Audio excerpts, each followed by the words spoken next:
Hello good morning साथीहरू। आज धेरै दिनपछि मैले ब्लग बनाउँदैछु। यो हामी आज आलु पराठा खाने भनेर आलु पराठा बनाउँदैछौँ। ल हजुरहरूले पनि मैले कसरी बनाउँछु हेरिदिनु होला। मेरो फर्स्ट ट्राई हो। नानीले चाहिँ यहाँ भुजा खाने भनेर भुजा खाँदैछिन् मेरो छोरी क्युट पारामा। ल आलु पराठाको लागि आलु पनि उसिन्यो अनि प्याज हरियो खुर्सानी चप गरेर राखिसकेको छ। त्यसपछि हजुरहरूले पनि हेरिदिनु होला कसरी बन्छ। मेरो चाहिँ खै खासै मिठो त हुँदैन जस्तो छ, त्यही पनि हेरिदिनु कसरी बन्छ। पहिलो ट्राई हो, अब पछि त राम्रै बन्ला। मैले त्यहाँ प्याज फ्राई गरेर आलु मेस गरेँ। आलु नुनहरू आफ्नो स्वादअनुसार राखेर कुट्दैछु। पिठो पनि भिजाइसक्यो। त्यसपछि हामीहरू आलु पराठा बनाउँदैछौँ। आलु चाहिँ ठिक्क भएको छ, मैले चेक पनि गर्दैछु। मैले यस्तै खाँदै पकाउँदै गर्नु को हुनुहुन्छ साथीहरू कमेन्ट गर्नु। मेरो चाहिँ बानी यस्तै छ है। पहिला थियो अहिले छैन। मान्छेहरू फेरि कति बेला पाक्छ भनेर मेरो भदैनीले फेरि हेर्दै मेरो क्यामेरा अन गर्दैछिन्। उनी हुन् मेरो क्यामेराम्यान, मेरो भदैनी सुहानी। ल पराठा सराठा भएन,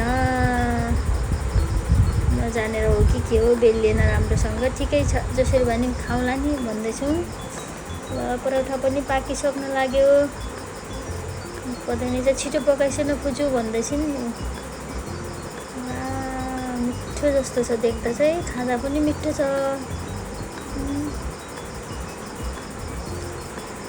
पहिल्यै ठिक छ भन्दैछिन्। पहिला चेक गर न भनेर मैले चेक गरेपछि भन्नुपर्छ मिठो छ। यस्तो मेरो आइडिया चाहिँ यस्तो छ। हजुरहरूको चाहिँ कस्तो छ साथीहरू? मैले चाहिँ यसरी बनाएँ। मैले युट्युब हेरेर बनाएको है। फेरि यो पनि मलाई आउँदैन बनाउन।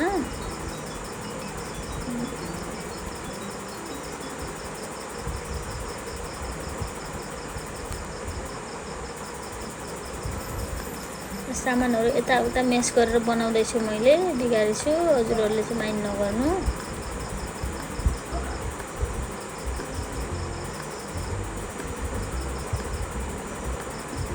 त्यसपछि हामी आलु पराठा खाएर घुम्न निस्क्यौँ। नानी बोकेर हिँडिरहेको छु म सुपर मार्केटतिर।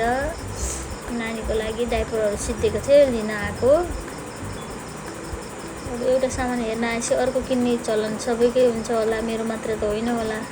अरूहरूतिर आँखा गइरहेछ मेरो चाहिँ। डाइपर हेर्दैछु मैले, मिडियम साइजको धेरै लग्यो भने बढी हुन्छ होला। पछि म घर जाने बेला नि हुन लाग्यो, थोरै सानो प्याकवाला लैजान्छु भन्दैछु। अनि त्यसपछि मैले फेसवासहरू पनि हेर्दैछु। हाम्रो थोरै सपिङ थियो, सपिङ भ्याइयो। त्यसपछि हामीहरू फर्क्यौँ रुमतिर। मुवा पनि म तिमीहरूसँगै जान्छु रुममा, बोर लाग्छ भनेर मुवा म मेरो बदैनी गएको थियौँ। नानी बोकेर म सामान उचाल्दिन्छु नि भन्न लागिसक्यो। नानी चाहिँ खुसी भएछिन्, बाहिर गयो भने खुसी हुन्छन् मेरो छोरी। फाइनल्ली हामी चाहिँ हाम्रो मुवाहरू बस्ने गल्लीतिर पुग्यौँ। मेरो भदैनी छिटो आइस्यो भन्दै हिँड्दैछिन्।